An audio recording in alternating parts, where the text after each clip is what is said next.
Connected. Channel switched. Good morning, good afternoon. Hi, Tim. Hi, Tim. Hi, Tim. Why do they set the wing loading that low? The DG, the JS3 has to be almost empty to get that low.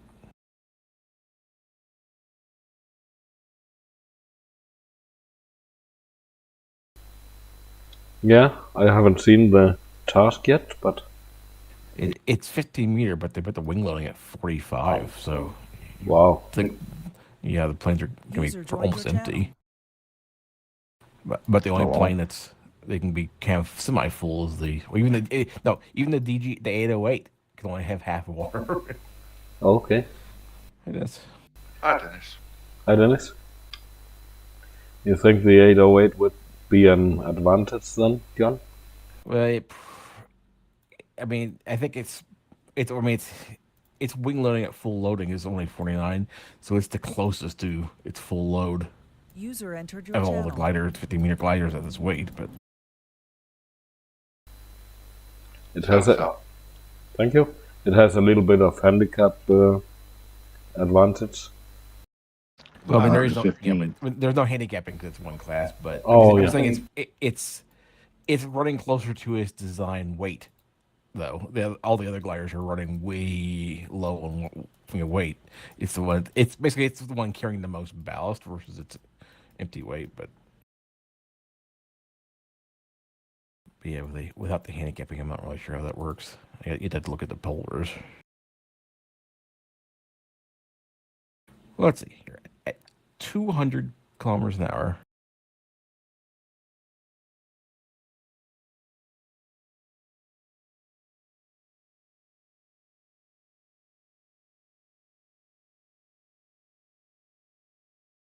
uh, 200 is basically exactly the same as the JS3.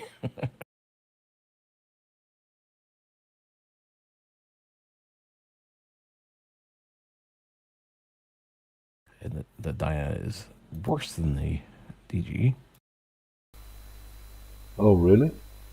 But at this wing loading at 200 kilometers an hour, I'm just looking at one speed going back and forth between different gliders.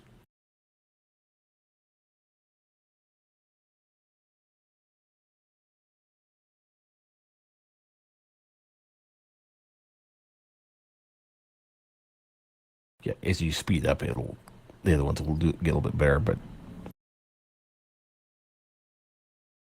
200 seems like a pretty good speed to look at. Where that's not too fast or too slow. It'd be really nice if you could overlay multiple. You could pick two different gliders and set their wing loadings and compare them.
User entered your channel.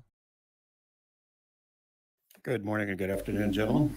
Hi, Doug. Hi, Luke. Hi, Doug. Hi, Doug.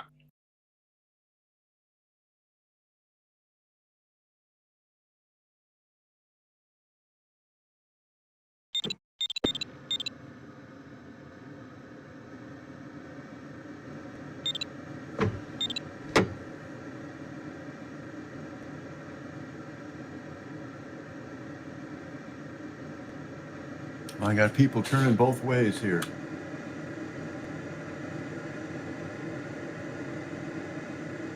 Okay.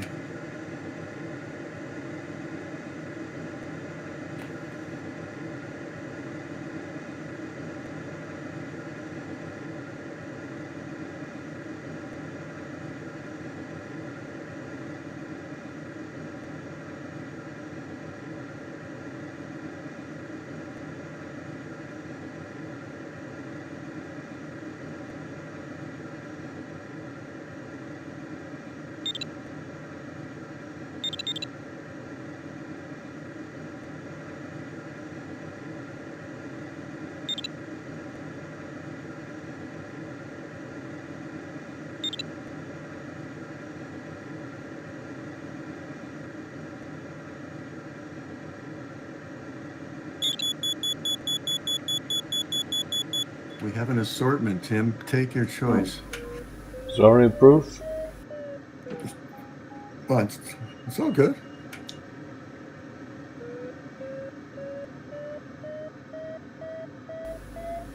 I think most in this altitude are going right, so I'll follow you.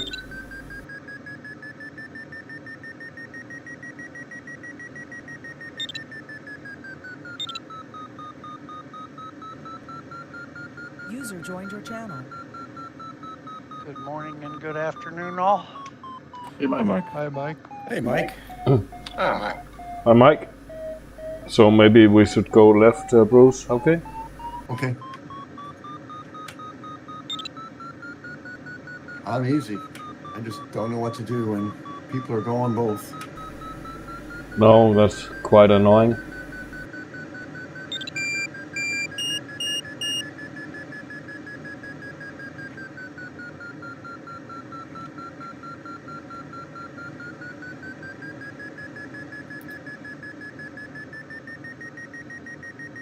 I think did they turn back? I think they're going left now up above. I think they reversed direction. I reversed. Nico User was entered going your right. channel. I don't know what he's doing. Well, I I think started at left, but I got there right at the top so I could do a left turn right from the start.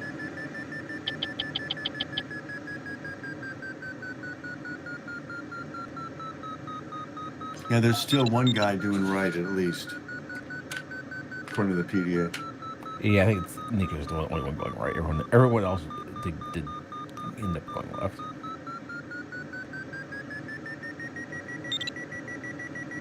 Good morning, afternoon, or evening, everybody. Hi, Mark. Hi, Mark. How much join time is left? 10? 10. 10:52. Thank you.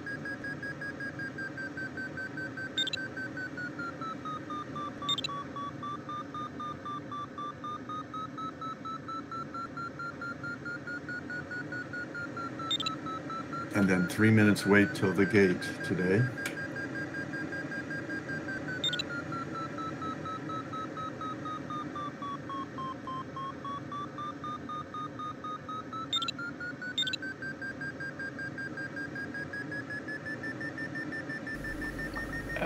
Was Cloud flying allowed? I don't think it was. But... No. Okay. 100 points.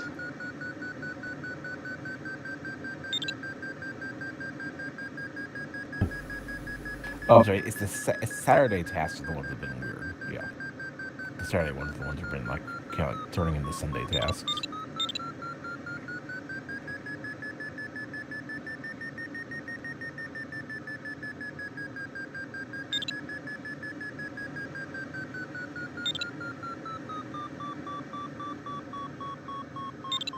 Although this would be a good day to do regatta. I mean, we're in 15 meter actually. This actually probably would not be a bad.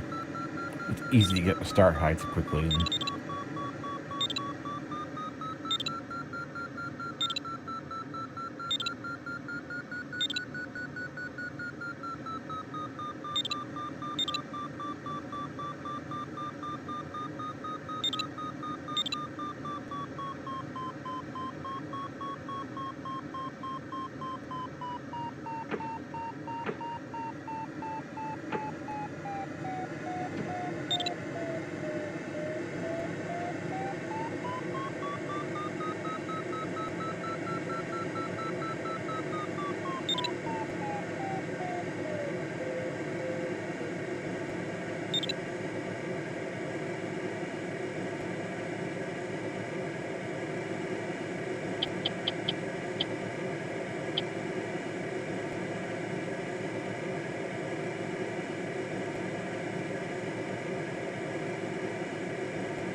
It's pretty up here.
Gerald, question for you guys. I'm circling just beside a cumulus cloud here, just on the outside of it, and yet I'm getting about 10 knots of lift just to the leading edge of it, I guess. Any ideas? Yep, I take it all the way up. Enjoy. I know if Oh. you turn the thermal helpers on, sometimes you can see it. Yeah, those slope thermals, the ones that start in mountains, sometimes they can not quite match up with the cloud as well as you think. And yeah, sometimes the lift actually will be outside of them. That's probably what's going on. Like, basically, like load the task up afterwards with a thermal help. Load up the task, turn thermal helpers on, and then see where it's coming. That's probably what's going on. Sometimes they'll go out. Sometimes they'll be on the front side. Sometimes they'll stick out into the open air behind the cloud. Oh, okay. I was just wondering if you guys had seen this before. Yeah, I think it's just how the clouds and the thermals kind of interact strangely. Also, there's a new cloud forming there too. You may just be in a new thermal too. Oh, no, it's not. I mean, I'm right beside one, and I'm well above its cloud base. I'm in the clear here. I'm doing pretty well, and it looks like a couple of others joined me here. I'm pretty Why don't sure we- it can happen without mountains. I've had that many times. But yeah, if you turn the thermal helpers on, you can kind of see that sometimes they go up through the cloud at an angle. So that's probably what's going on there. Yeah, that could very well be it. Rick, you're with me on this one. Do you see that too? I'm seeing clouds, or maybe a cloud is forming. Okay, well, I'm at 9,200 feet here, and you're, if you look up at your 9 o'clock, make that, yeah, your 9 o'clock, you'll see me. I'm just pulling away now. Well, it was me who was beneath you. I don't think Rick is around here. I'm just behind you, John. Oh, you're behind me. I don't see you. Well, it was a nice ride anyway, what can I say?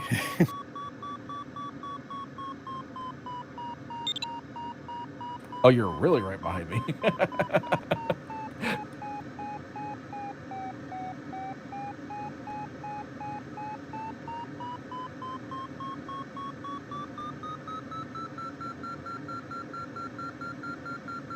Yeah, the thing is, like I said, it's just the thermals, those mountain thermals can go up at an angle, and the clouds just develop vertically like any of the clouds do. So you don't see the thermal doesn't quite match up with where the clouds gets at. Happens in real life too. Oh, does it really? Yep. Man, you guys are just a fountain of information there. I had no idea.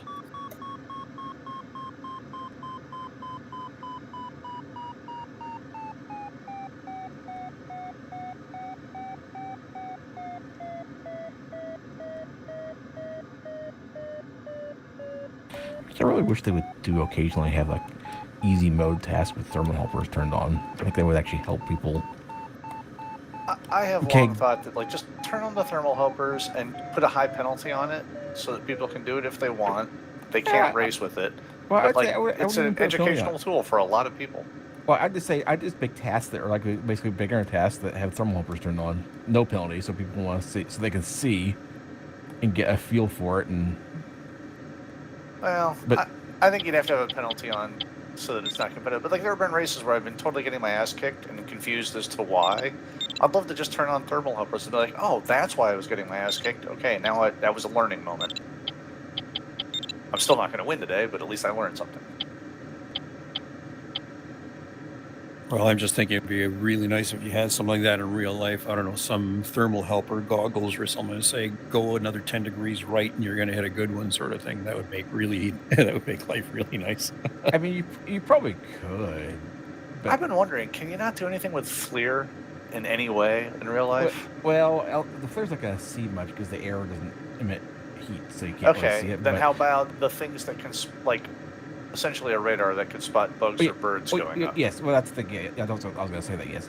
You can use LiDAR or really high frequency microwaves, which are in the unlicensed. Basically, radar that you can use unlicensed, like Wi-Fi frequencies, something like that, can pick up bugs and actually just turbulence in the air. So you probably could get a decent kind of scan for like air moving up and for stuff like that. But I mean, it wouldn't be allowed in competitions, but yeah, I'm sure in real life you could make something probably, but it'd probably be expensive. Well, I have to say, what was really nice on a contest I flew for the first time was having my Stiffly 70 up with the Flarm and being able to see not just the traffic, but the rate of climb, kind of like what you see on the LX on this thing. And as you're trying to chase somebody, you could actually see when they were circling, where they're circling, and how fast they're going up. And that's kind of nice to have. I know in real life from the ground, if it's a blue thermal, but like in the summer, you can, if it's enough haze in the air, you can see where the tops of the thermals are even from the ground. Yeah, I don't think IR is an option because the air doesn't radiate much, and the heat from the ground will be much greater. Now, I know. I've read you can use like if you get like a really high speed, rapid responding humidity sensor can be useful too, because normally the air coming up in the thermal will be. Yeah, the temperature might actually end up matching the air temperature, but it's more humid, which still makes it more buoyant. So humidity sensors could be useful for telling if you're in a thermal or not. What do weather satellites do? Because they seem to have fairly good information about the temperature and humidity all the way through. Oh yeah. The way they do that is complicated. They look at the horizon. It's yeah. They use microwave frequencies that the air does emit at, but I don't think this works when you're in the air. And also, it's a much larger. They can't see down to the scale like an individual thermal, because they look at the horizon as they go around, and they can see basically a slice and look at the humidity over depth, and also they're from above looking down. There are different frequencies of light that the air does emit at that sees moisture levels in the air and stuff, but different frequencies are emitted at different levels, and it's absorbed, so it gets really complicated. Basically, the problem is it gets a lot harder to do when you're actually immersed in the air. And also, like the infrared sensors on the satellites, they all have to use like cryo coolers to keep themselves cold, so they can actually see these frequencies, because otherwise they're hot enough so that they can't see it. But that's different. I'm not asking for like James Webb in the front of a glider, but there's got to be something we can do. The problem is also the shortwave infrared, like what thermal camera sees. That's a little easier to do, but again, the air doesn't radiate at those temperatures. But basically, if you just get like a fluorescent like that, you're not going to see anything, because all you see is just the ground and the clouds themselves will show up. But yeah, the air itself doesn't radiate those frequencies. The frequencies that it does radiate at are a lot harder to see with something you're going to be carrying on a glider.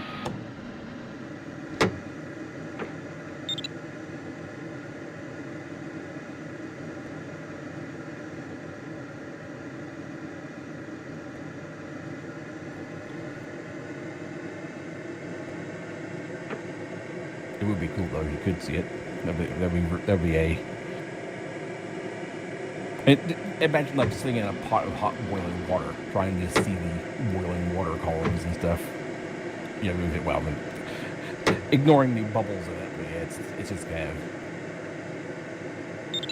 I bet you could probably do something like super weird, like use like laser lidar like that, and look for like the air refracting differently. Although again, I think the problem is that a lot of times the thermals are actually just more moist than it. They're more humid than the surrounding drier air, which makes them more buoyant. Because counterintuitively, humidity light makes the air lighter, because water vapor is actually lighter than air molecules, which doesn't sound right, but it's.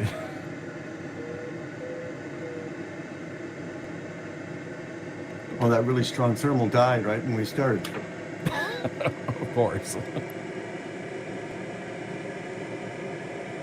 And that's what got me going. Sorry.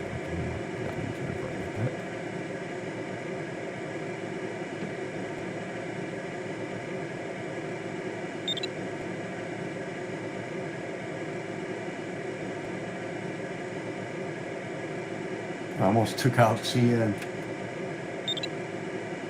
Pulled up right in front of him. He's right behind me, evidently. Coming on strong.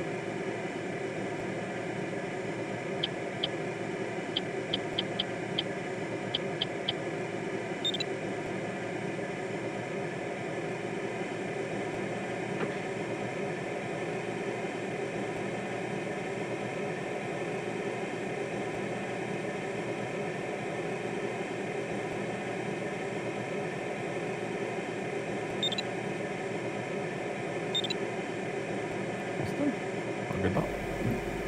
Good luck. Yeah, good luck, everyone. Good luck, all. Oh, sounds so.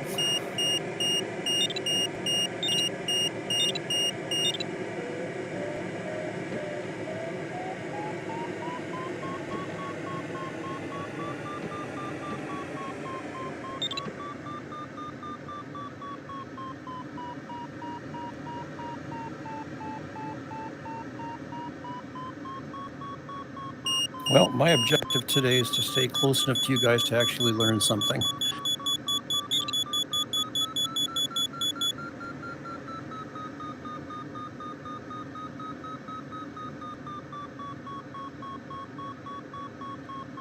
Win or learn. That's my goal every day.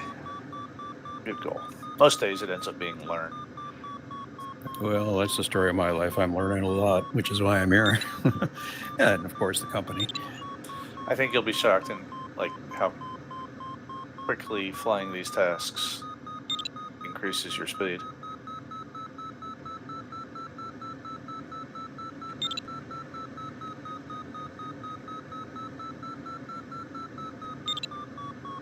Well, like I say, I was on this thing for, maybe 15 minutes before I started learned a few things about meteorology, and I've been in this business for a while, so that's kind of why I'm here.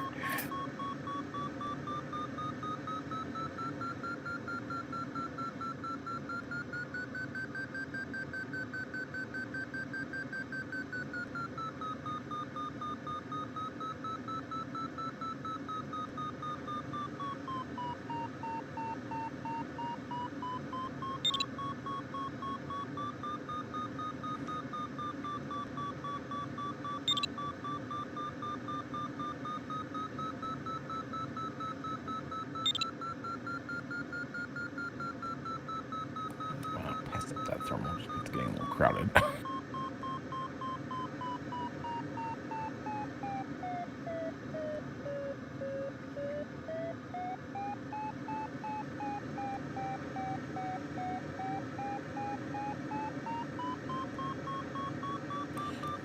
I'm gonna try going with it. Wait, I wasn't on the other day, but I happened to watch YouTube, Tim, your video, and it was saying that the better clouds actually look different now. 'Cause I know in Condor 2 they absolutely did not, because you could literally take a task, take a screenshot, and change the thermal strength, and they would look absolutely identical. You could literally compare the screenshots, and they'd be the same screenshot. But Yeah. I guess in Condor 3 they must have changed it. I'm having my Friday hiccups again, but at least Dang. I can go back for a restart, but I might have to wait half an hour. That's weird. It's earlier than normal too, isn't it? Well, sometimes it's every Friday, and sometimes it's every second Friday. Well, no. What I mean is, it seems to be later in the task normally when it starts to do it. Well, Yeah. the strong climb right after the start recycled, so it's a good time to go back for a restart. Yeah, it's a good thing it's doing. No, that's lucky.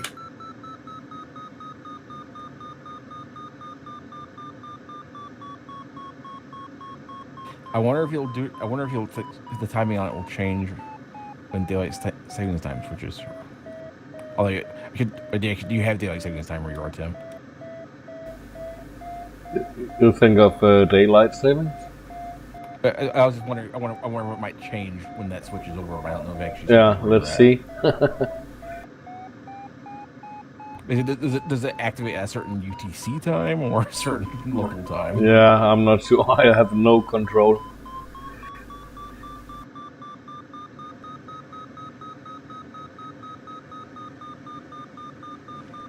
It's just something so very wrong that you don't have control over it. Yeah.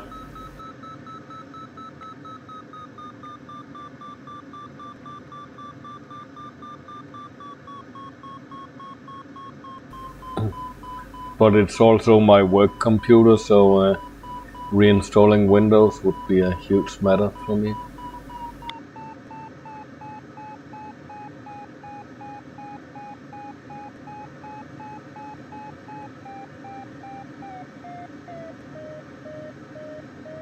I take it you're turning right, John. No, I'm going left. Okay.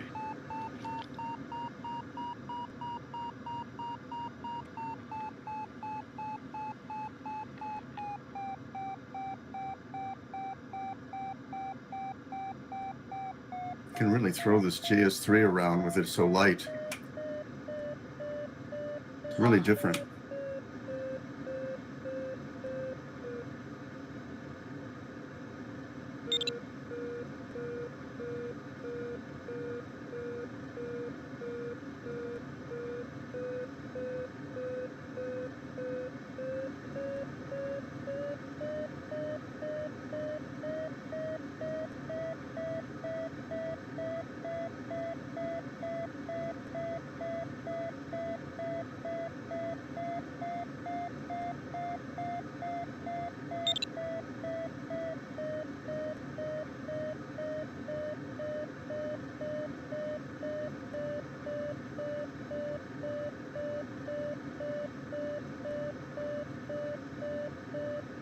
I bet you Nico went back for a restart, didn't he?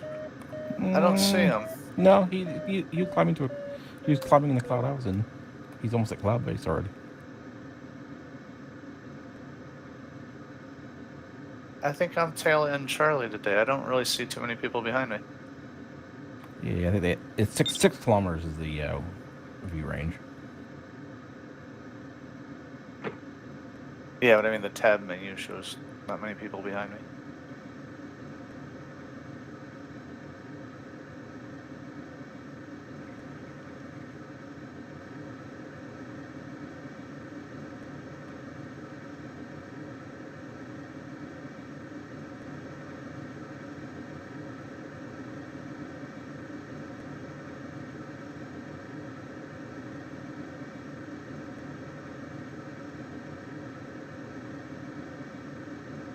Oh, I just saw Nico well above us. He's heading on course. Okay.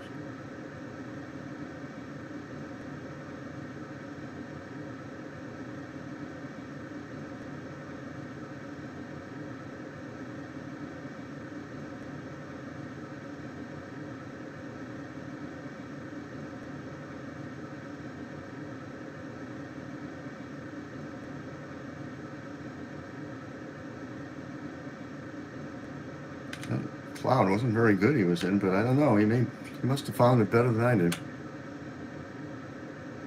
Oh my gosh, May's turning right and doing a very bad job of it.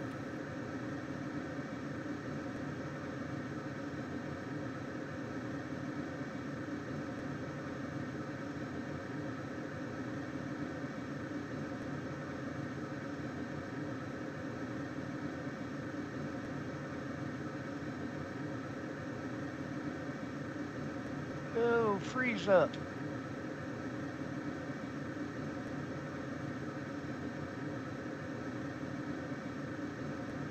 Does anybody know who this LCR guy is? He's one of the old ones. He's been around forever. Yep, Yeah, 'cause I he always keeps recognize on him because pulling up into everybody's path there. There's 2 times I came within a wingspan of him. Yeah, it tends to do sort of aerobatics in the thermals. Yeah, that's the guy. I'm such a nerd. Every time I see his name, I think inductance, capacitance, resistance. You are a nerd. I'm starting to think different thoughts, quite frankly, but that's just me. Oh,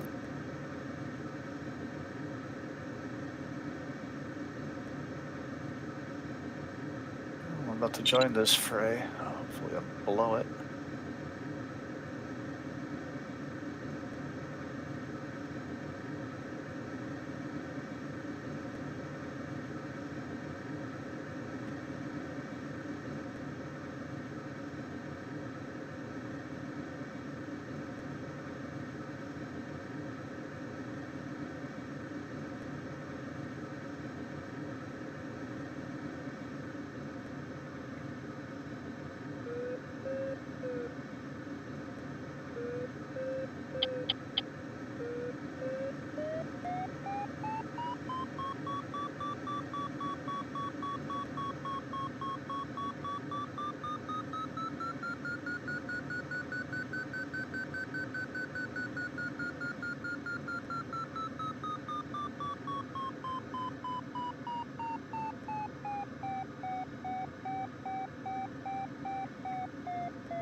Doug, are you Delta Hotel? Yes, I am. That was quite a pull-up you just did. I hope I didn't get into you near you there. Oh no, you're half a kilometer in front of me. Yeah, I well, I pulled heard up the on somebody. variometer really screaming there, so I thought I'd take advantage of it. Yeah, you have to be able to pull up, you know. Oh yeah. I haven't. I pulled up on some guy, felt bad, but I You was know. just commenting that he had a nice pull-up. Wow, this thermal here is a lot stronger than the other one. This is my Well, I'm first just trying to turn's keep up almost with these guys. 4.5.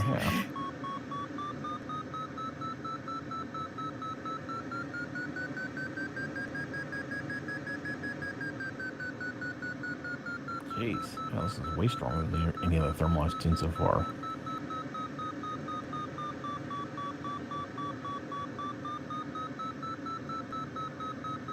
what's your 30-second?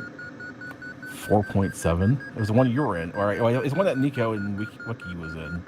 Yeah, I never don't know. saw that one. I haven't gotten over like 3.8, maybe 3.7. As I'm at the cloud base, my 30-second average is up to 5. Wow. Okay, I had been flying at my average. It was 2.7.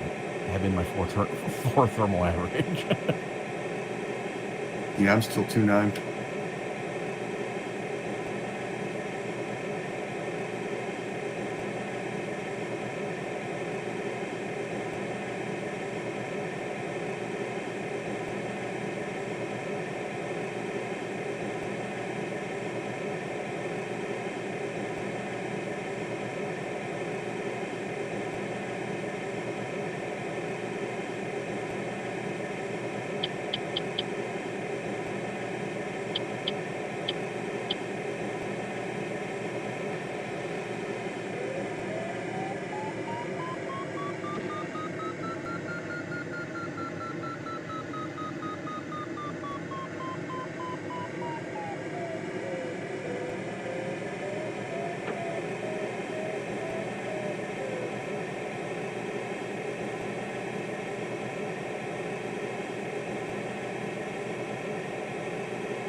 Yeah, I just had one where after I completed my first 360, my 30-second average was at 4.8.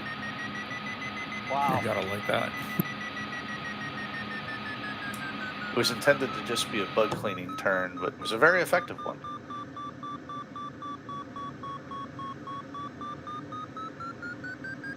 Thank you for saying that. I completely have forgotten about bugs. Well, Mike, it was actually the one that you had just left. Yeah, Three, it was a good thermal.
This thermal's barely working.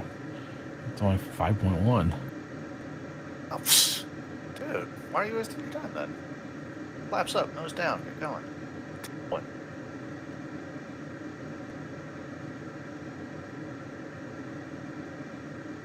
Ugh. Oh dear. Oh, I see you. Nice. It's at 5.2 at the cloud base, and then you gotta have to be careful they don't get pulled in.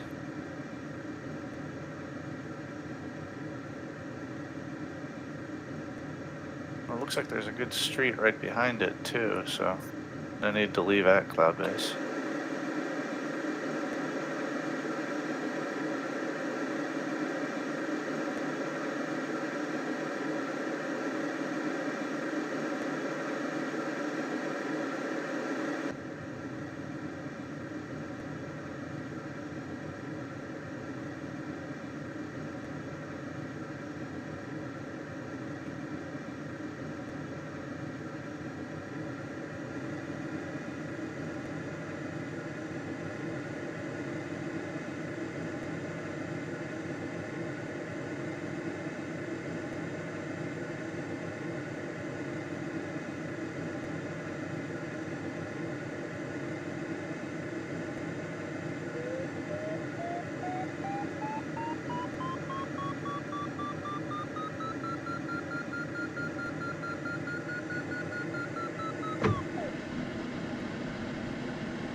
Good luck there. Thank you. Congrats. Yeah, hope your starters are over, mate. It just started again after a pause.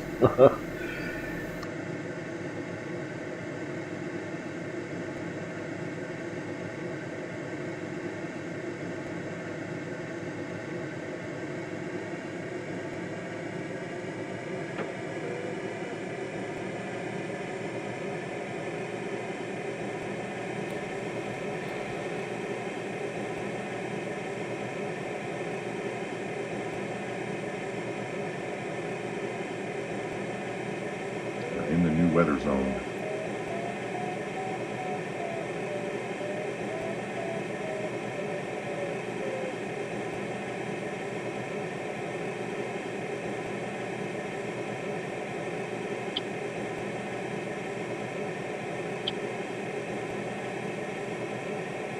Well, I've traveled farther now than I have on my last 3 Tchin Tchin flights.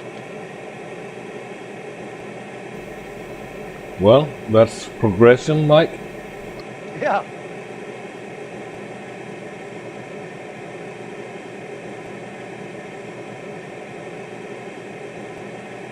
going right down. Yeah. Everyone else in here was going the right way I came in. So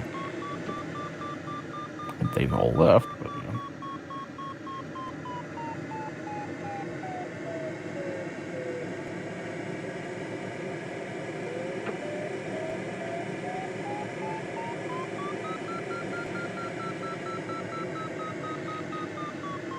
My apologies, guys. I thought you guys were turning left. Changing.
Uzi person is really feeling brave.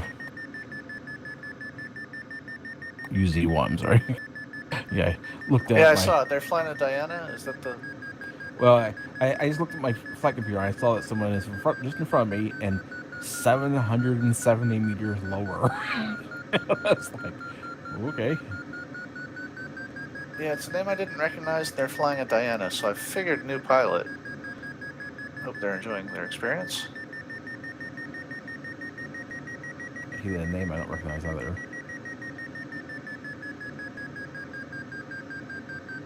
It's that time of year where we are going to start to see a bunch of new pilots. I want to make sure they have fun and fly safe. And old professionals returning. Yep.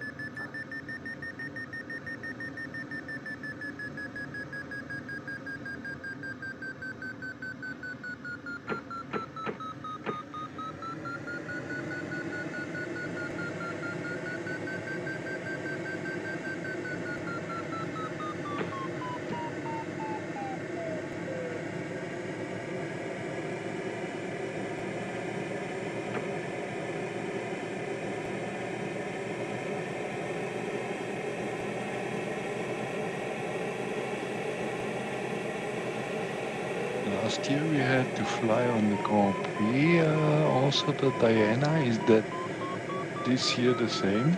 Nope. This year they switched to, is it 18 meter? I just looked at the briefing last night. It's not, we did not have to fly the Diana. But I think there's like, I think it's 18 meter with 50 kilogram meter squared wing loading. Okay. At first I was bummed because I thought it was 15 meter with 50 gram per meter squared, which means you can't fly the AS-33. But I seem to recall it was 18 meter, 50 grams per meter squared. Oh, you turn right, Rich? Yeah, I looked at the Bruce and Nicker, they were turning right. Oh, I didn't even notice where they were turning. I just literally pulled in left. Like they're leaving right now, so. But Mark, you fly the American qualifying. Correct, yes. Yep. It's fine. We have enough separation. Let's just not worry about it. Yeah, I think you'll do that climbing anyway. I hope they have in the European side the same markings. When do the European qualifiers start? I think it's end of October. Yeah, there was a practice flight for the North American qualifiers last night, but I didn't fly it because of a conflict. The first real race is, I think, next week.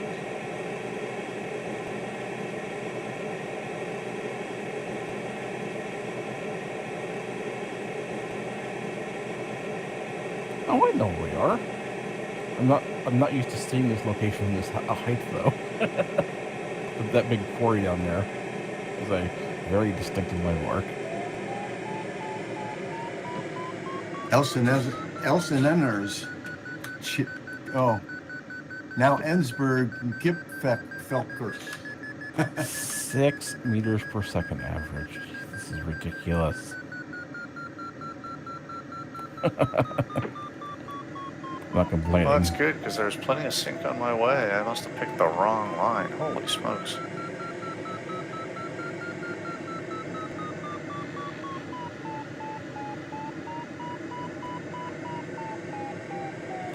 I wonder what they mine there. Because there aren't a lot of huge open pit mines like that out here. I'm wondering what is in that's valuable enough, or whatever, it's worth digging up in one spot like that compared to anywhere else.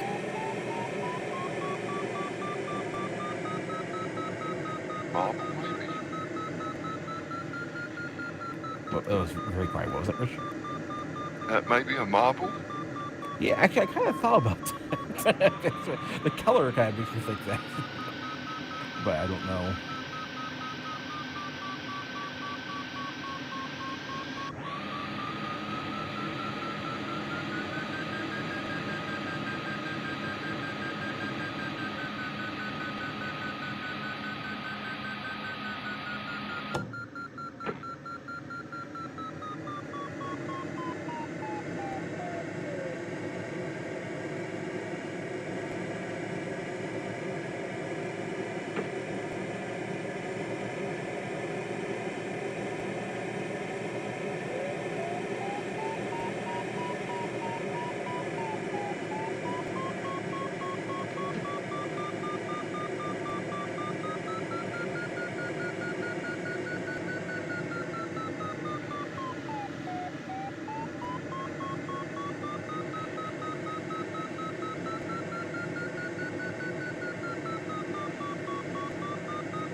Iron ore. It's a bit white, isn't it? Large open pit mine in Eisenberg. Wait, where was it? It's Austria. We're in Austria, is where this is at. But yes, that's what this one is. Largest iron ore deposit in Austria. Produces about 3.2 million metric tons of pure iron ore per year. What is it, 3.2 tons? Million metric tons. I was going to say, 3.2 tons is not a lot. Thank you. Boy, that is an eyesore, though. Wow. Yeah, that's why I was like, there's not a lot. There are very few mines like that out in this area that are that obvious. So I'm like, there must be something there that's worth it.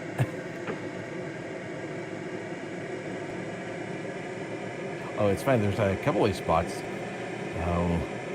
There's like old Roman mines where the areas are the ground's all weird and mangled and everything because they would use this kind of cool mining method where they dig like tunnels into the stuff and then they would build basically dig vertical shafts and then fill it with water, and then like basically put pressure. You can like lower weights and stuff into it, seal it, and then you basically you build up pressure inside the mine, and That's it Bruce. would break the rock apart.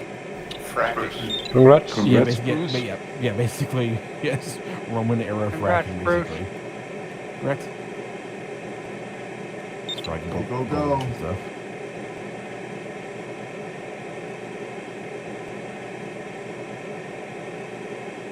There's actually one of the airports we actually, I can't remember where it's at.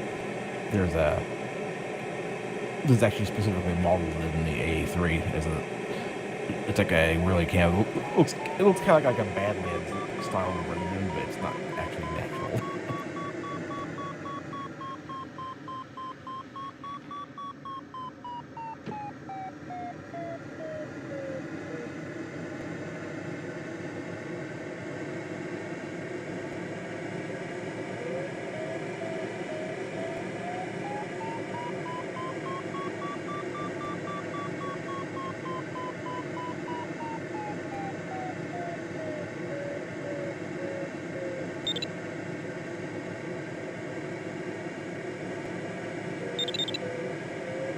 Thank you.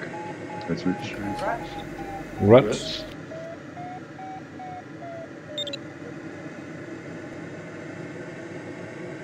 That's John. Thanks, John. Congrats, John. Congrats.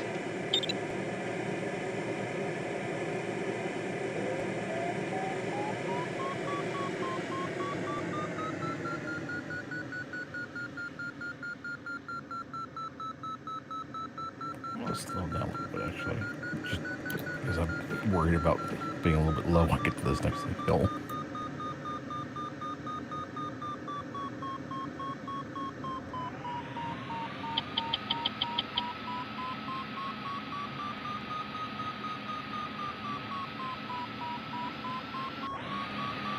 Oh, KE's coming from that direction. Okay, I was like, I saw KE up in front of us. I was like, how do you get there? No, he's inbound at the turn point.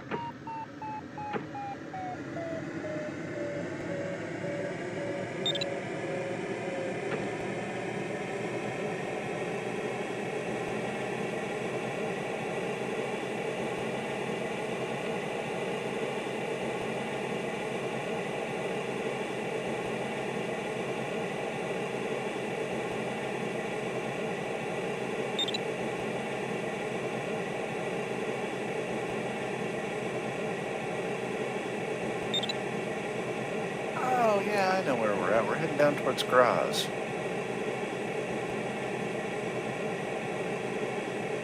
Yeah, I got stuck here for like an hour once. But it's funny because I didn't know the mine was there. I was on the other side of the mountain. Huh.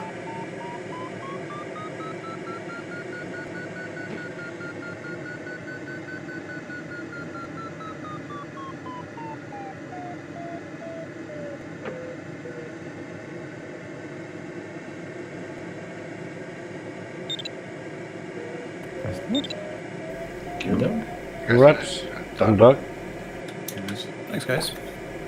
Yeah, don't get mind struck. Don't get sorry. Mind stuck. I'm not sure exactly what you mean there, Tim. I think he means explosive mines. Oh, yes, I see. I'm just trying to avoid colliding with anybody here. I'm with somebody who's a hell of a lot faster than me, and I just cut inside of him on the turn point there. But yeah, it was sporty. That would be me. Oh, so sorry. I never heard you or saw you, and the farm didn't go off. I'm talking to DRS. Yep. Ah, okay. Yeah, I saw you just going a little faster than I was, and what I did was I just pulled up just before the turn point and rolled in about 60 and just clipped it very near quadrant. But Yep, farm didn't go off, so okay, well, I'm glad I didn't have you to do didn't that. think you were going to hit.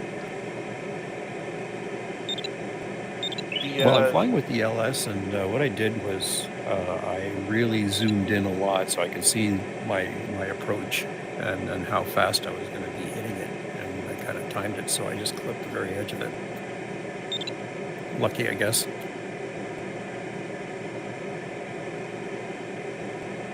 The U.S. soaring contest, the guy who runs it has started. Yeah, he has some scripts that compute different statistics about the flight, but he started adding one now for how much time you spend inside turn points to encourage everyone to clip the turn points a little bit faster.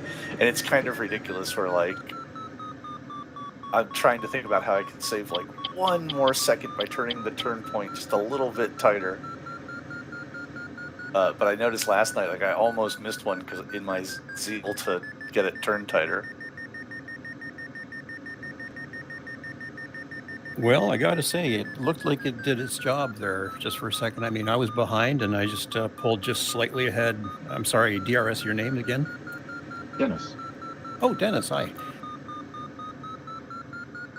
It can make a difference. I mean, a second here, a second there. You had a couple of them up over the flight. You got 5 seconds. That's a decent fraction of a kilometer.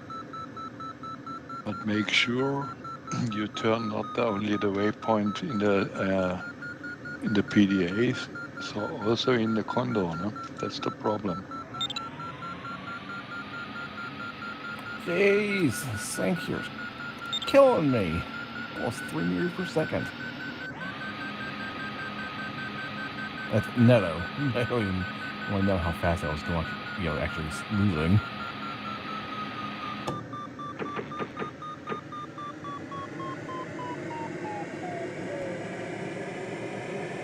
The clouds have not been very strong on this leg.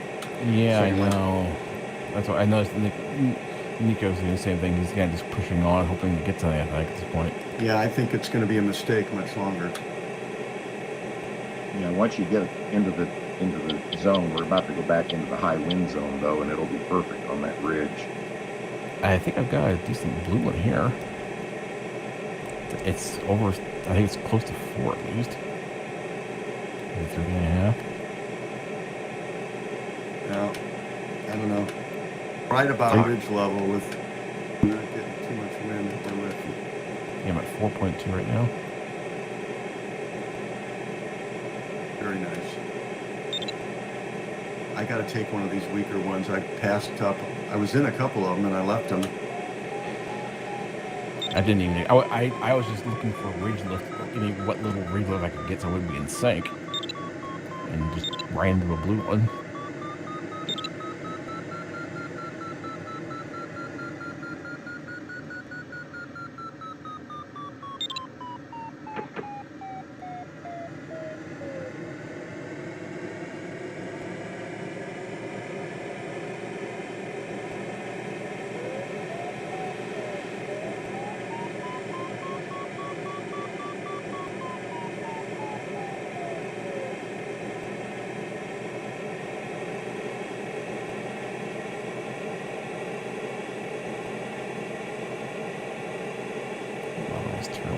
I don't know if it's anything top for the thermal.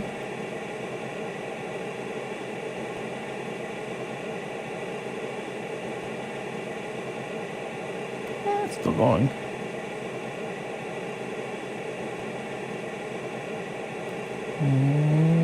Yeah, I think maybe I'm hitting the top of it here. Yes, definitely. It's the thermal is getting me because I'm climbing.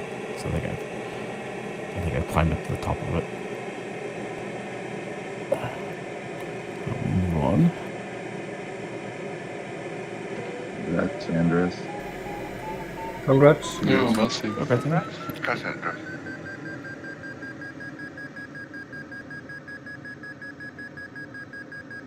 we're definitely high enough now. We have a lot more options.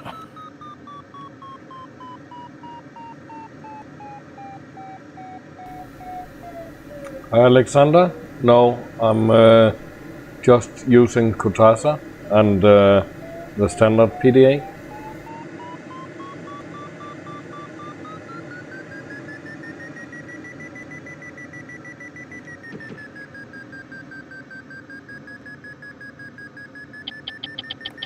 Actually, I'm getting close to Found Glide at 0.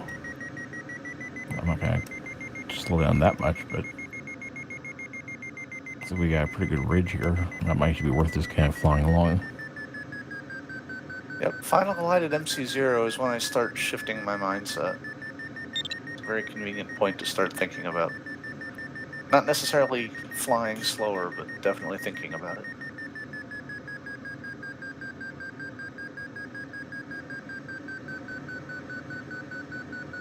Actually, if I Exisor was set to 4.2, and I had slowed down to 2.5, so I would get to that ridge. I wanted to stay a little bit high, so I didn't have to worry about getting too low. I think I'm going to stick at 2.5 for now. I'm so close to Final Glide already, anyway. Yeah, if you stick to 2 or whatever, And just, I'm not going to stop, yeah. Yeah, yep, that's about what I do. Once I get to MC0. Give or take, depends. On a day like today, you can actually bump up a lot. Oh, I forgot to do it in the last cloud.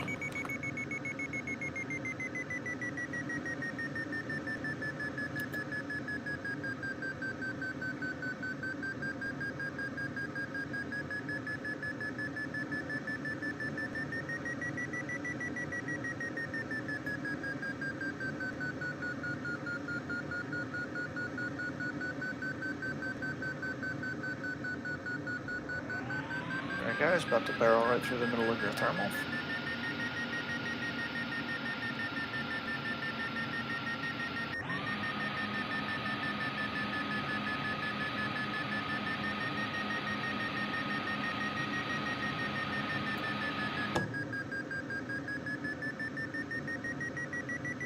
Come on, bug wipers. Well, if you're brave, if you activate them, if you start them while you're going kind of fast, they go out a lot quicker. You just need to slow down when they start to come retract. As soon as I hit 80 knots or whatever the speed is, I send them out, and then hope that the thermal's wide enough. Yeah, that would actually almost be like a little candy little warning sound you could do for. I wonder if you can program warning sounds for the Alex or the other the other PDA for net fucking gear. It can trigger an alarm at a certain airspeed to remind you to wipe the winds if you slow down. Or like a check bugs alert if you get below 100. Yeah, I mean, it's got all the data it needs to know if you're pulling up. So, if it's been more than 5 minutes and you're doing a hard pull-up, flash the bug warning.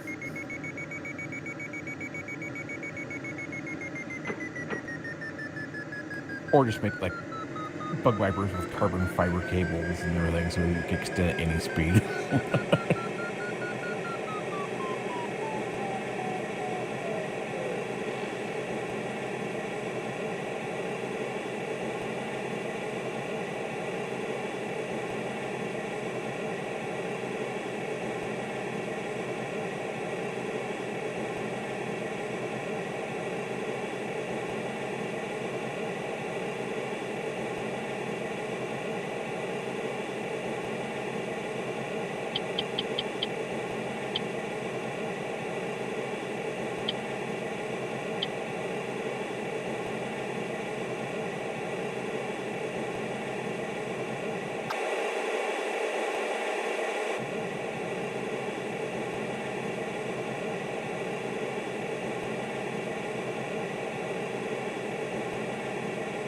Oh, there's Nico over there. He's picked a good line. Yeah.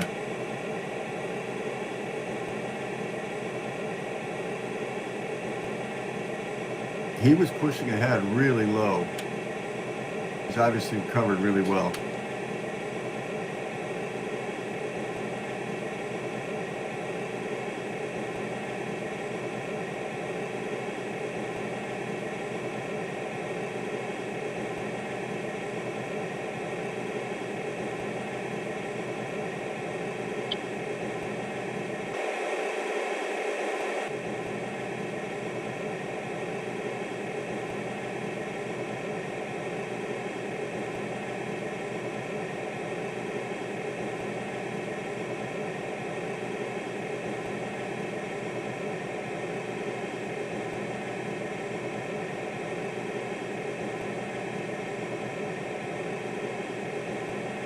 Yeah, this is murder over here.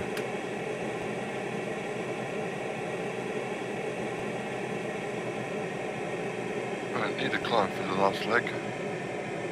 Right, you have to get over the mountain. That's why I'm playing kamikaze to get to a cloud.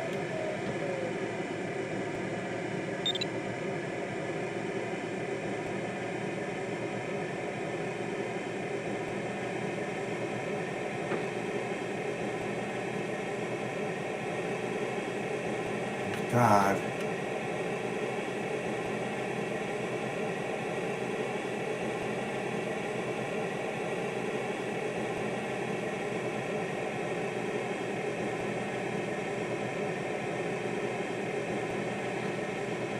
Totally killed myself flying through the sink to try to get to clouds.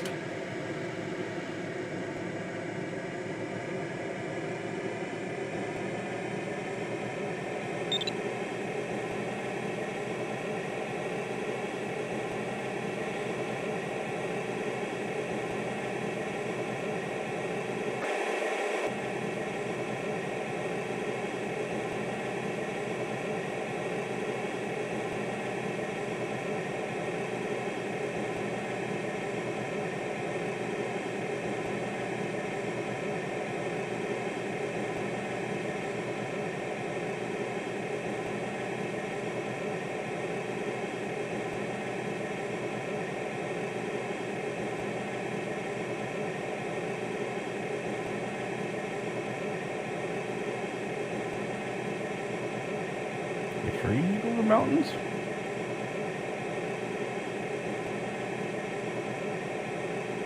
I guess you could go around.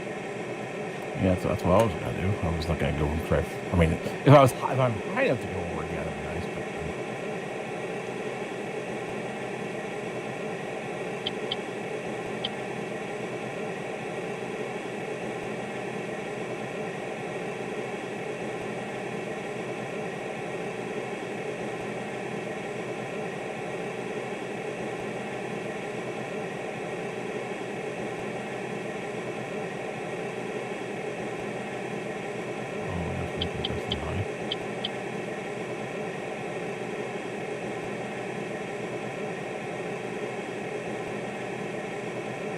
why is there so much sink here?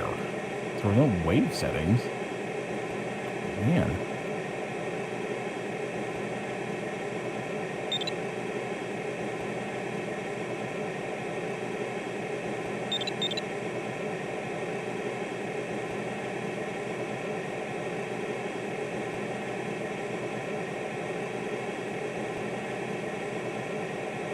Oh, you found something, Bruce?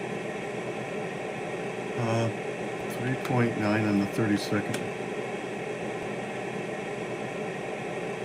Nico was a lot smarter. I was ahead of Nico for a while.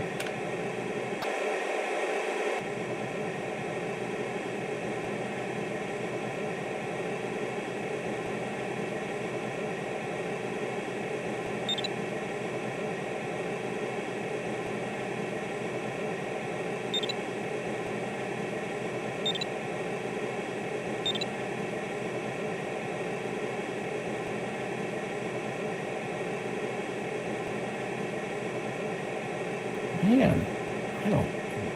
This area here is just weird. Like, there was so much sink back there. Yeah. Hey, John. Oh, that's a good one.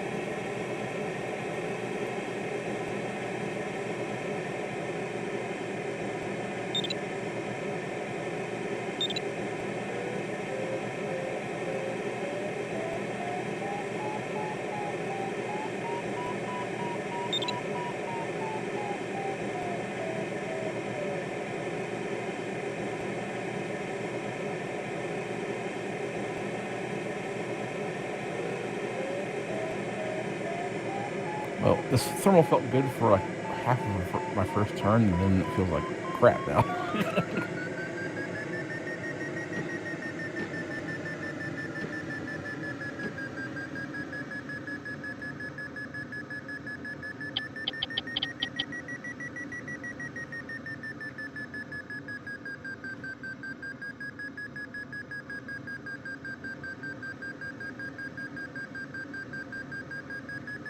Oh, there you guys are. I was wondering what y'all were talking. Well, I think I might go over there and climb for a bit. How you doing, Tim? 20 kilometers before the first turn point. Are you jerking around? No, it's stopped now, so everything is good. So did you get a clean race, or did you have part of the race? No, there was a lot in the beginning, That's too bad. but at least it didn't last that long.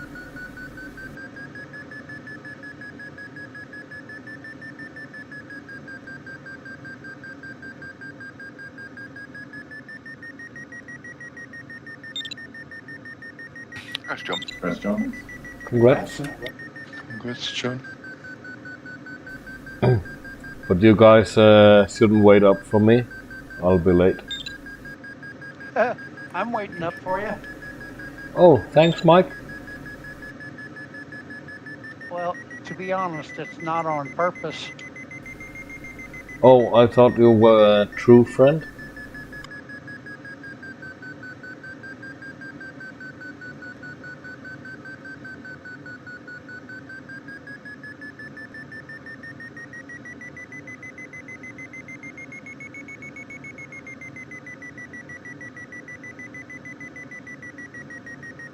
I'm just slow.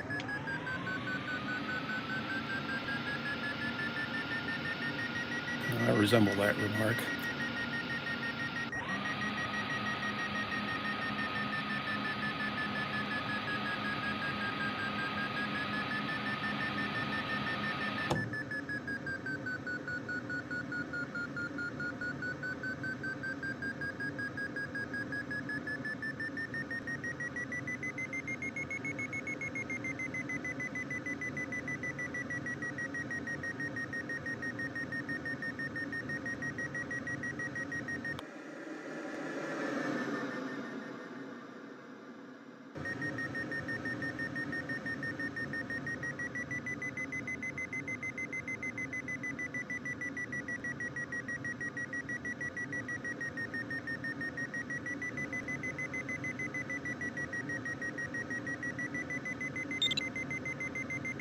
That's Bruce.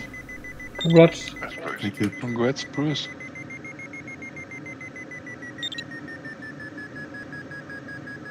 Congrats, Bruce.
Looks like Bruce Not and gonna hit NOI took different paths on final. I'm trying to figure out if one is better than the other before I leave this con.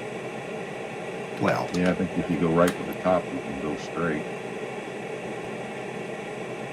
you're comparing me to NOI. That's not much of a comparison, dude. Oh, don't sell yourself short. You guys both pull out some really good results from time to time.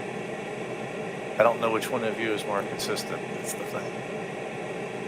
I trust both of you, actually, so I just don't know today which one I trust more. Trust in yourself. That's what I'm doing. And trust, Hallelujah, baby. but take a few extra turns anyway.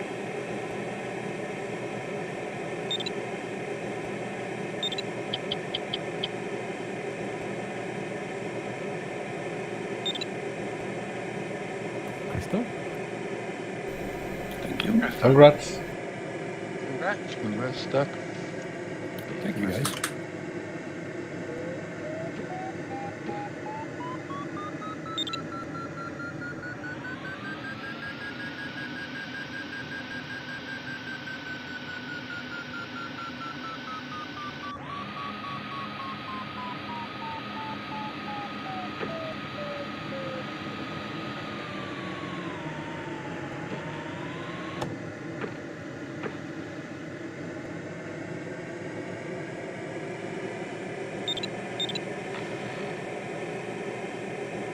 Congrats, Dennis, Mark.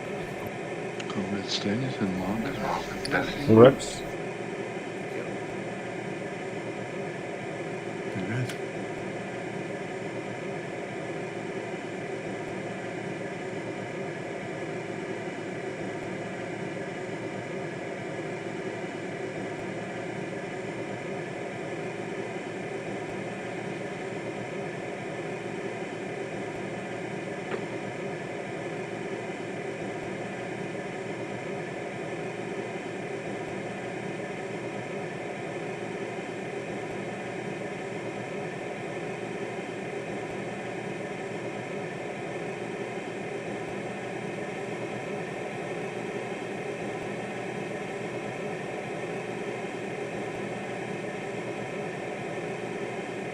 I'm laser focused on the ridge behind the ridge to see if I'm going to be gaining or losing. Well, I've got MC 3.5 and Como map says straight line works. Oh, no kidding. Okay.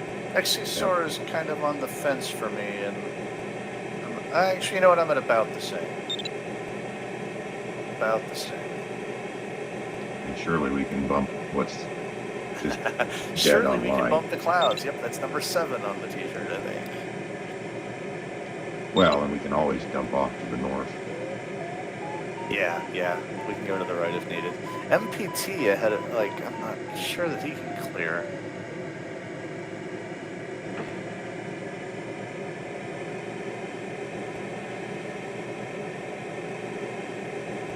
The ridge beyond the ridge has been the exact same relative height to the first ridge here, so I think I'm staying neutral at least.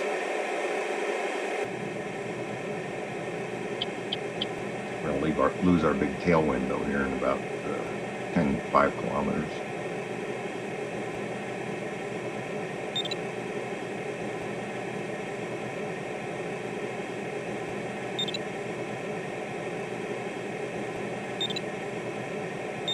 Congrats, Mike. That's mine. Congrats, Mike. Congrats, Mike. That's right.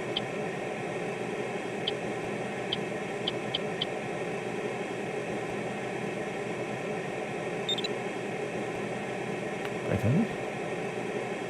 Merci. That's Andy. Yeah, there's one little pass. Or, you can, a little bit of trying to get over about halfway through here.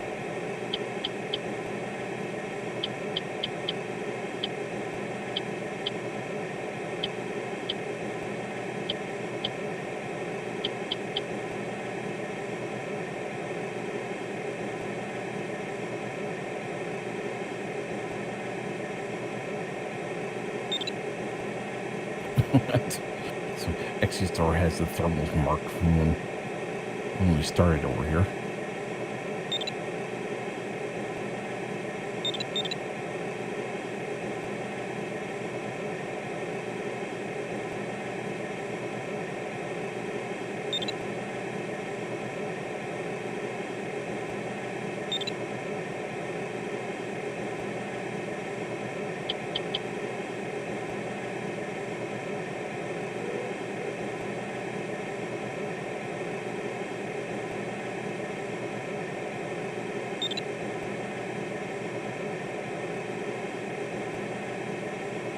Oh, even remembers. Average left 3.2 meters like I left 3 hours ago. Okay, right.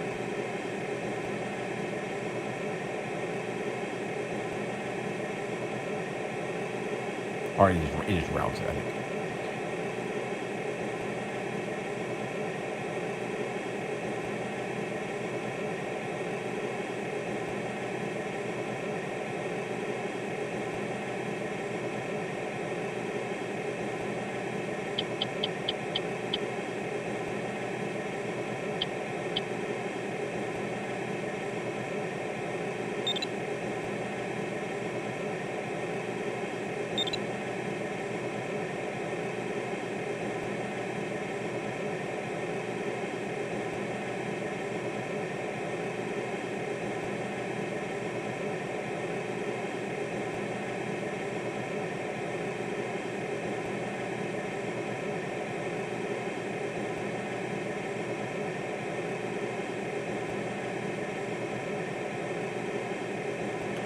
I've had 74 out there the whole flight.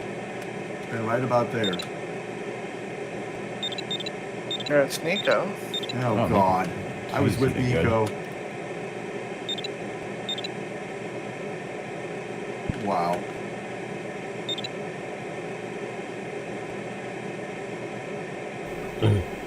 I thought you were in front of him, Bruce, for a while.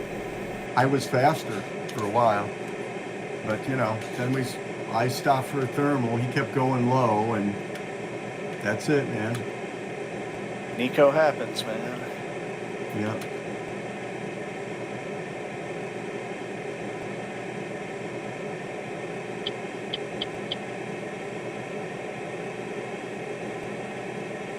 Oh man, I'm torn about trying to go for that pass to cut a little distance off.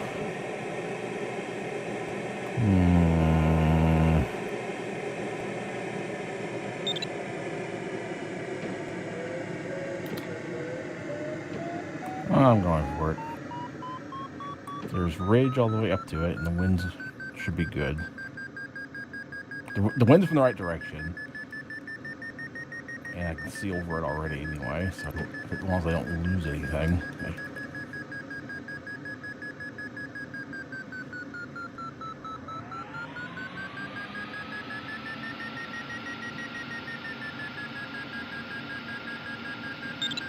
It's really close.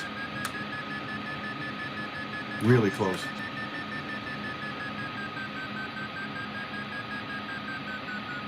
Side view showing it, you know, not much. Hey, Bruce, when you talk about side view, what are you talking about? The LX has got a thing that shows, you know, a side view of the terrain, and then it shows like your blue line and your expected glide path based on current conditions. Okay. Yeah, XC-SOAR and LK800 both have something similar too. Really handy for knowing if you can clear the terrain ahead of you.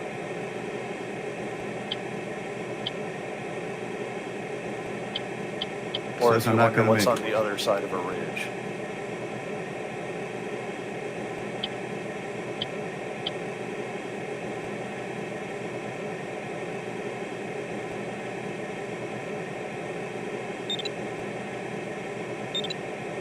Good job, John. Yeah. Well done. Congrats. Congrats. He just made it over the pass. Oh.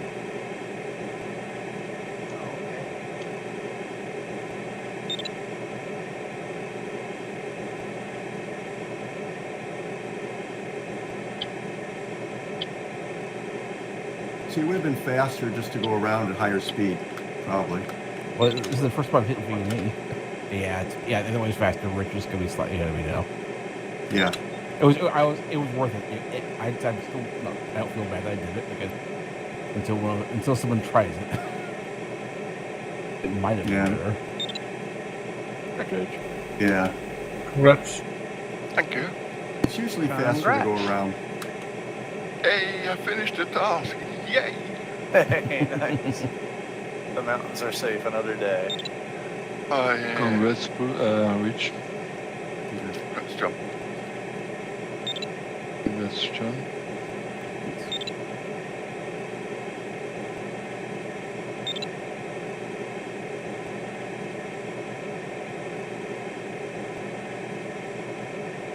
Yeah, I think I was actually slightly ahead of you time-wise, Rich, before we split up there. But it looked like going lower the way you went was definitely faster. Yeah, I was flying a lot faster than you were Yeah. on that last bit, John. It almost always is. I don't know what I was thinking. Well, I don't know. I went over the top also. Over the top just feels safer because you know you can. Good luck. You can bail out if And you you need have to. done it. Congrats, Bruce. Congrats, Bruce. Congrats, Bruce. That's Bruce. well, no, Mark, you've gone over the top of where we're talking about. This is right before the finish. Well, I think I'm looking at it. I mean, I'm coming up in the same thing. Oh, okay, yeah. Planning to go over the top. Oh, maybe not. No, I see where you're looking at. Never mind. It looked, yeah, the problem was it wasn't, I think, the problem was the thermals were killing any kind of raise lift that could have been on there. I think I had slowed down more than I expected. If there was, with the wind blowing the way it was, I think I probably should have been a little bit more raise lift, and I could have done that without slowing down, but, no, The computer said, you know, really, really close, and it was.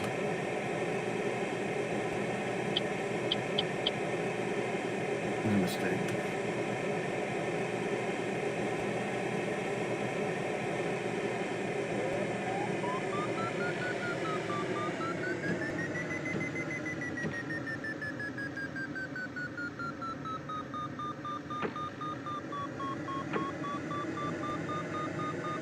Miss. well, I was trying, I'm glad I wasn't trying to hit you. But yeah, I was just inspecting your gear to make sure it was done right. Not bad, Mark. I'll take it. Congrats, Mark. Congrats, Mark. Congrats. That's Mark. Yeah, I could have made up the difference with a different path on final, but whatever. I'll take it. Congrats, Dennis, Dennis. Dennis. Congrats. Congrats, Dennis. I Everybody could have just- come in dead last today and I'd still been happy to finish. That's the way I'm feeling. I've lost count of the times I've crashed out this week. Yeah, Rick, And I always push I'm his not, luck. you don't usually crash. I mean, like, it's been a new phenomenon for you, but you've had a bad streak. Now, broken. Yeah. I mean, it's just bad decision making. It's just stupidity on my part, but I don't know how. Yeah. You gotta have streaks like that every so often, then get them out of your system and go back to your normal kick-ass self. Average self, yeah. No, so I'm just. I don't think I can't remember having such a bad streak of crashing and landing out. So I'm just glad to finish a task.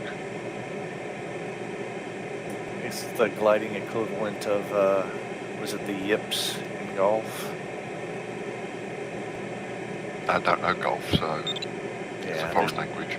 something called the yips, I think, where you just get it in your head and you just have this really terrible streak for no explainable reason, and then it can go away as fast as it sets on.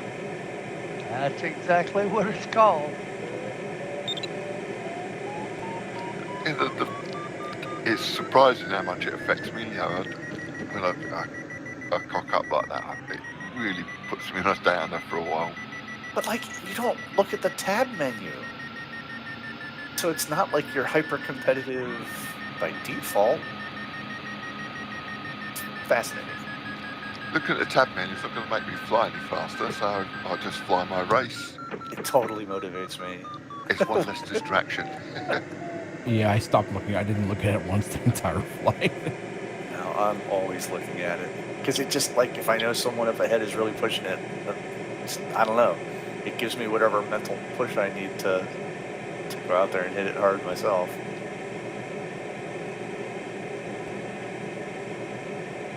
I mean, I'm very impressed with people who can avoid looking at the tab menu, because it's one of those habits that I don't love, but can't stop. Right?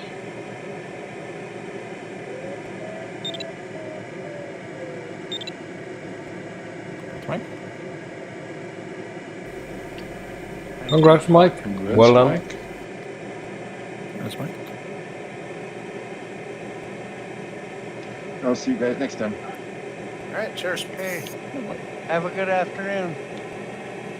2 days. User disconnected from your channel.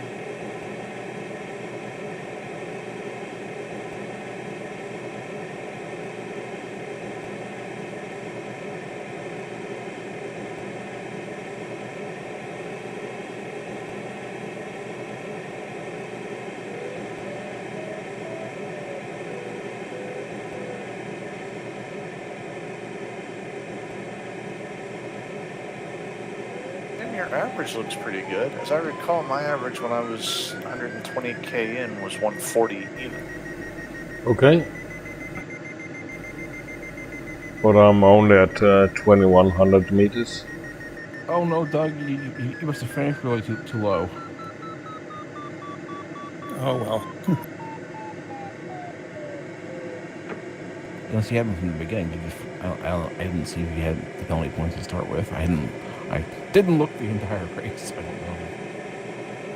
Yeah, what was it? 800 minimum.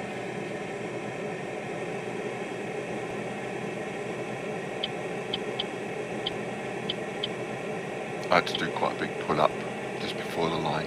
Yeah, when I went over the top of that ridge, I went V&E, and then I noticed that my DDH was starting to go negative. I'm like, oh wait, I gotta slow down and save a little bit of the height. That's why I realized, no wait, that side didn't work too well because the finish was so high that it didn't really make much difference.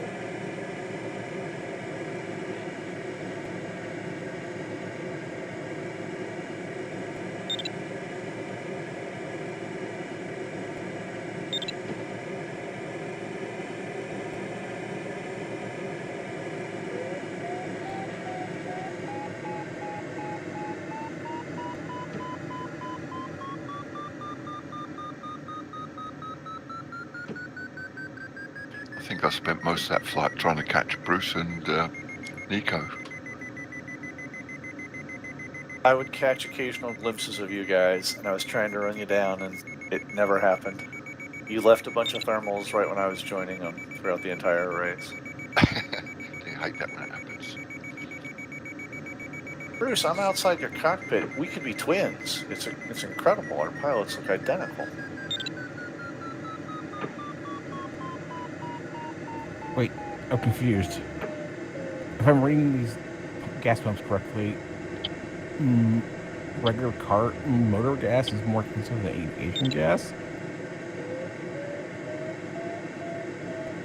So one of them says 240. The motor gas says 241 per liter, whatever currency it is. The other one says 161.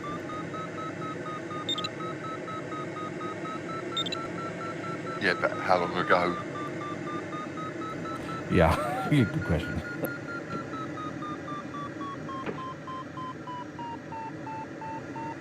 This is nice. This is a well-modeled airport.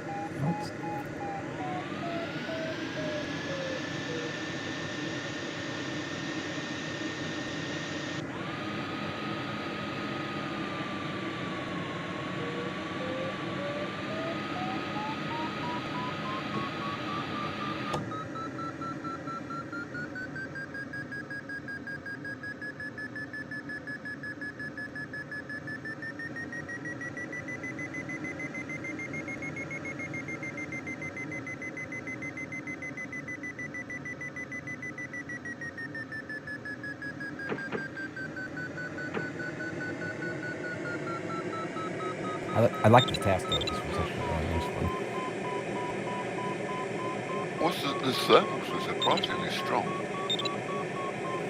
Yeah, some of them. Yeah, some of them. At one point, 6 was the highest I saw it when I left from the cloud base, which is a little stronger than I expected. But I had trouble centering. yeah, some of them were really well. Okay, part of the problem was some of them in that weather zone they were wide, which sometimes can be really. You can end up circling outside. You're not circling the core. You're circling somewhere else on the edge of the thermal, and it feels like this isn't that great of a thermal. And someone else comes in and actually gets around the center, and then suddenly they're going way faster, and you're like, what happened? And then they can also, when they get really wide, they can overlap and do weird things too, I think. Yeah, I noticed a few thermals where it felt like it had more than one core in it. I was getting lift on 2 different sides of the thermal.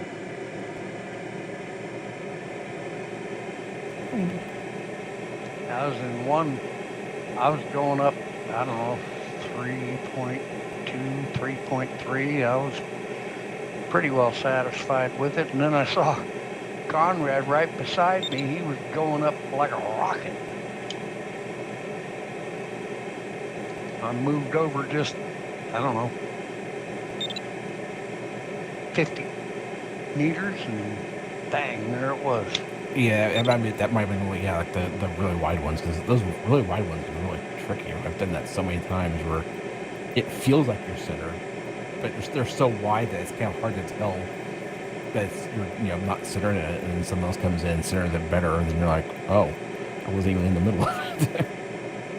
Yeah, I wasted a lot of time in that one, climbing in that slow stuff.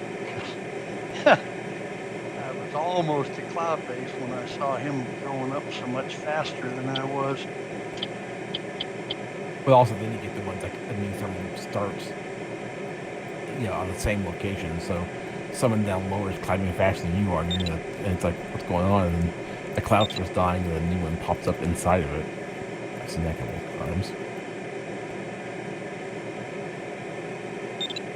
Yeah, John, good catch. The MoGas is 241, and the outgas is 161. Yeah, and it's really well modeled. Wow. Yeah, it sure was a lot of fun flying with you guys today. Thanks. Hey, you too. Fun indeed. Cheers. Till next time. All right, guys, take care. See you, Doug. Oh, they even have I'm out of here too. Cheers, Yeah. guys. Disconnected bye, from your Doc. channel. Bye, Doug See you, and Mark. Take care, mate. There's even a grounding cable wire, modeled and hanging up there. That's cool. User disconnected from your channel. Or a static thing, so you don't get static when you're trying to fuel up everything. I'm going to jump off of here. The wife just got home with lunch. Everybody have a great afternoon and evening, and good luck to those still flying. Thank you, Mike. Have a nice day and evening. You, Yeah. Joe, Mike. See you, mate. Enjoy your lunch and have a good day, mate. Okay. See you tomorrow, guys.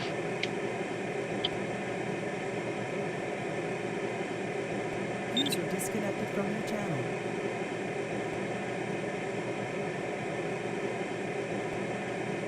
Let's see. What does this sign say? Let me get my phone out.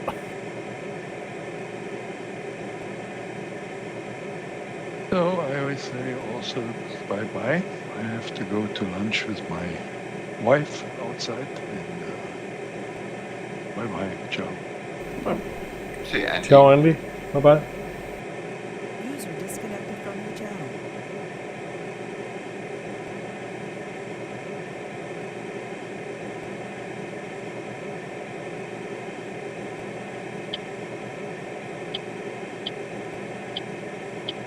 So Tim, how far into the flight did it take for the jerkiness to stop? Yeah, I'm not sure I can even remember. Maybe 10 minutes or something like that. But it was not so severe.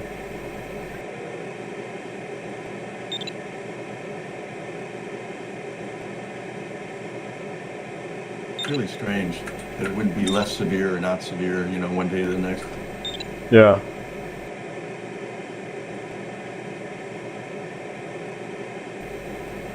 I think it depends on which of my drives it's scanning. It's probably less performance hit if it's scanning like your hard drives, because they'll be going slower and reading less data. If it's like scanning an SSD, it'll be going faster and working harder.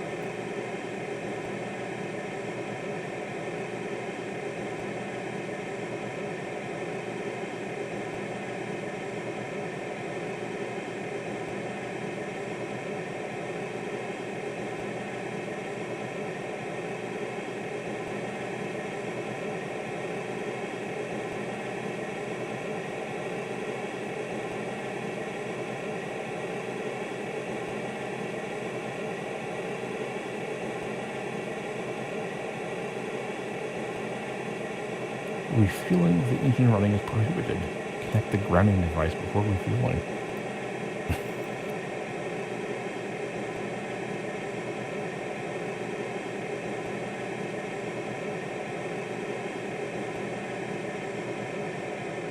Normally connect the grounding wire to the undercarriage somewhere. Or an exhaust.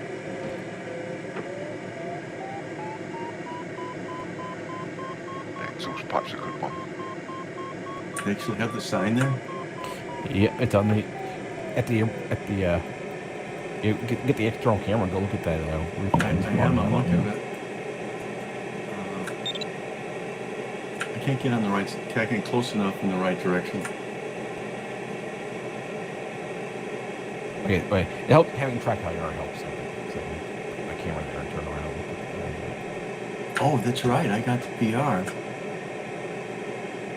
I don't have it on right now.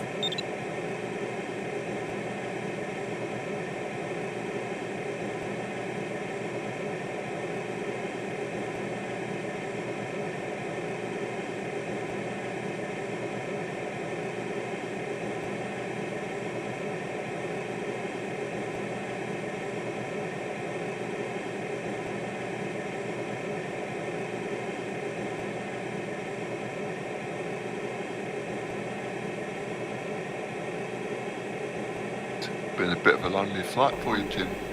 Yeah, it has, but It's all in some other language. I've followed you guys, so at least audio-wise.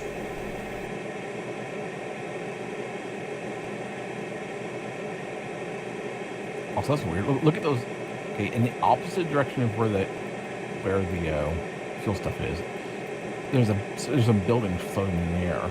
Actually, come on, take a screenshot of that report there. But they do appreciate if you report if you see some particularly weird scenery errors for like 83, and that's a definite that should not even be there. There's no building there.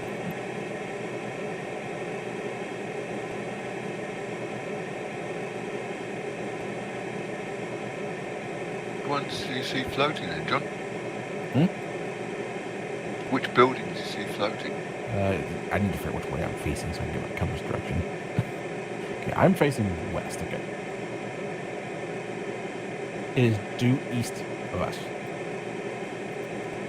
Up on the hillside. Back behind. Yeah, basically back on the mountain behind us to the east. JD's tail is pointing that way. Well, Jay's not. No, he's pointing the wrong direction. My glider is pointing almost directly toward the rear. Oh, I'm looking at some over here. Let's see, where am I? I see the sandy coloured building. Looks like it's floating. Yeah, and you can see the ground underneath it. There's no building underneath it. It looks like there's like a wall or something. Maybe there's like a really old ruin of a fort or something up there. If you follow your tail out or JD's tail out, I've got some of them here that are way off. Some gray ones. One gray and one has a brown roof. Well, they both have brownish roofs. They're both kind of gray. One's got blue windows. Here's another one with blue windows that's off. Wait, floating? What? They're in the air. There's some more buildings in the air over here. I'm not seeing where. Follow your tail or JD's tail.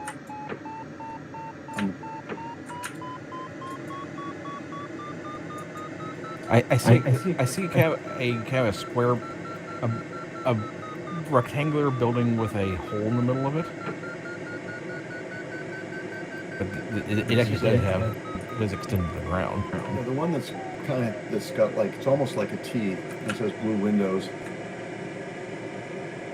And then next to it's one that's just a rectangle.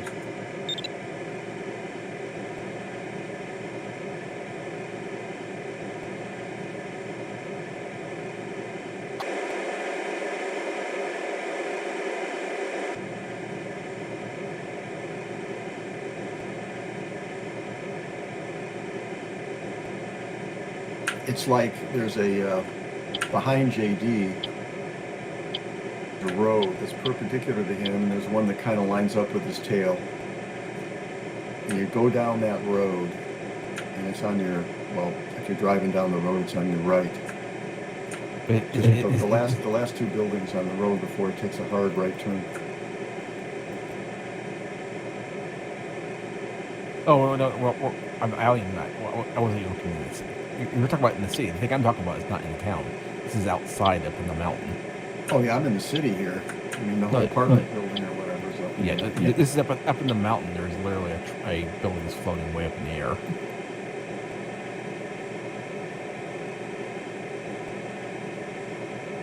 I mean, you can see it from your cockpit.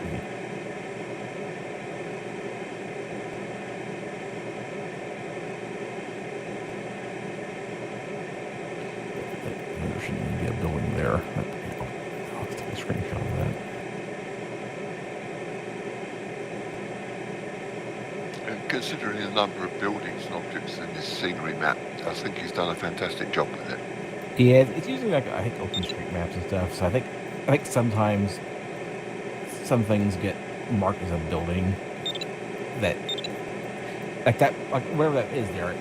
There's a little wall around there, so it may be like an old, really like a Roman era fort or some weird thing. So something really old like that that's marked as something, and then the program they used for generating them just went, I guess it's a building.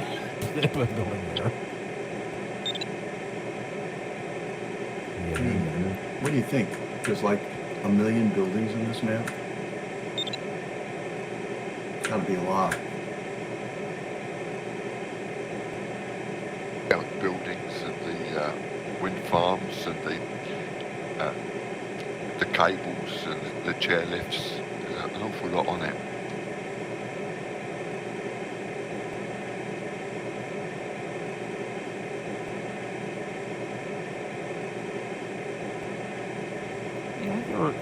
It'd be neat to get the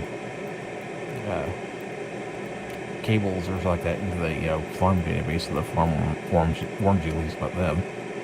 I know that's a real life thing, but I don't know how the farm thing's all done in Condor.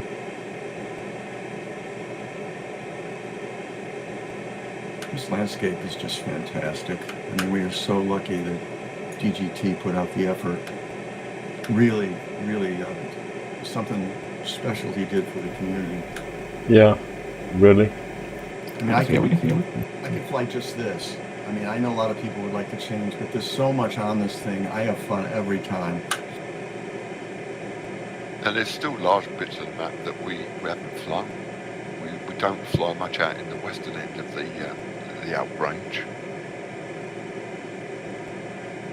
The thing I like about the UK map is the airspaces make more sense. So you can fly with all the airspaces on and still actually fly around. Especially like around like Italy and stuff, the airspaces around there are like super restrictive. I don't know. That is a real life thing. I don't know how glider pilots do it differently, but I know. Like I remember when someone watching YouTube is Greek and he lives in the U.S. He's American, but he's from Greece, or his family is at least. And one time he went on vacation in Greece, flying around, and so different. You have to basically fly. You don't just go VFR anywhere.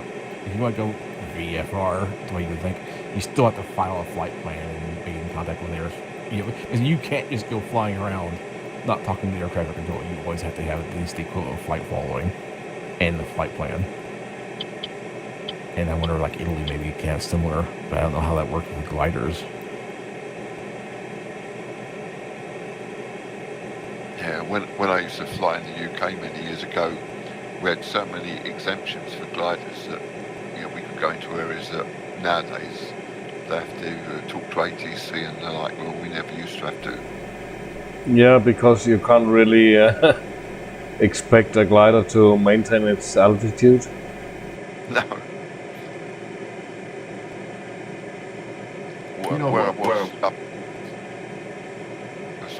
Where I was up in Yorkshire, we used to get wave, and you'd climb up high in the wave, and it put you into one of the airways, and the air traffic control at Leeds Bradford were warning all the airliners, stationary objects ahead.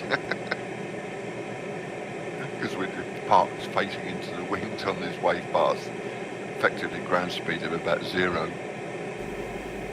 Yeah. I can see like ADS being stuff that would help a huge amount for that kind of stuff, because then everybody can see everyone else. But as I remembered it, when we got into a control zone, for example, we were getting like a band of altitude. The controller told us to report if we got below 2,000 feet or if we exceeded 3,000 feet. That's quite a narrow band to operate in, isn't it? Well, you could go above and below, you just had to report it. Oh, I see, yeah. It's just so they knew where you were. Yeah.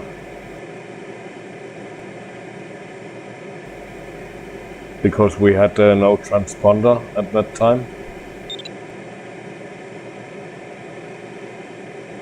Yeah, so it was many years ago when I used to fly, but we didn't have transponders and all that stuff in them. All we used to take with us was a paper map and a camera. I think the controller is able to see gliders on the radar, but he can't get any altitude.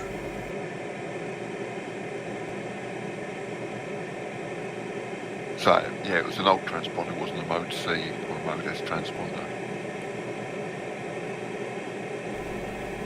They were quite nice back in the days. I think it's more restricted now.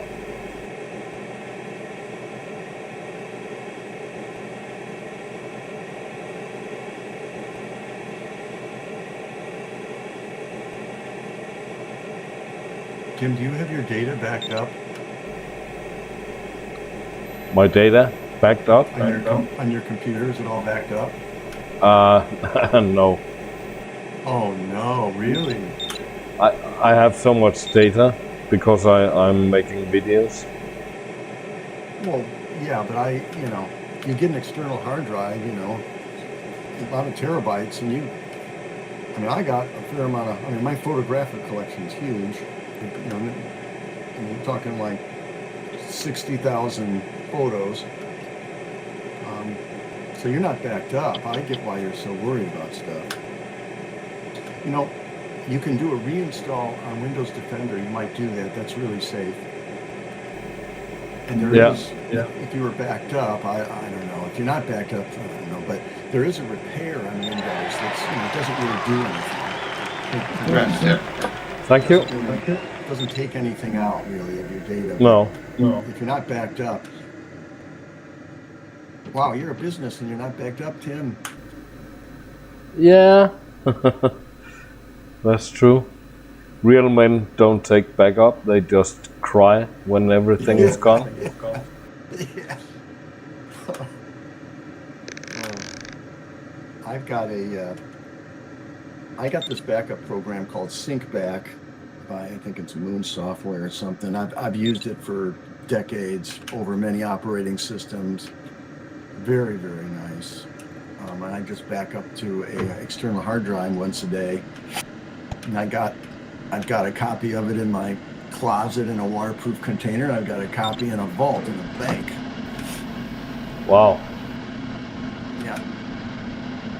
I've just got a couple of external hard drives that I use.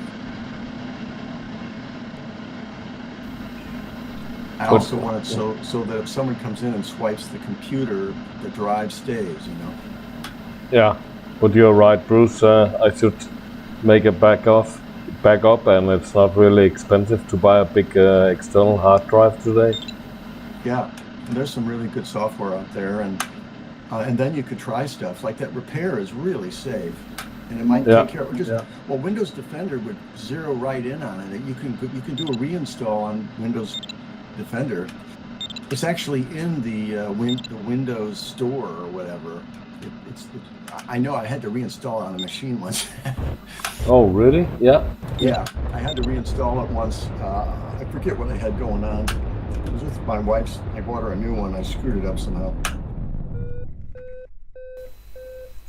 Thanks a lot for waiting, guys. That was very kind of you. Your family, man. Yeah, problem, you Tim. too. Congrats all, and have a nice day, evening. See you guys tomorrow. Thanks, my friends. Okay, man. Bye, Tim. See you tomorrow, Tim. Take care, mate. You too. Bye-bye.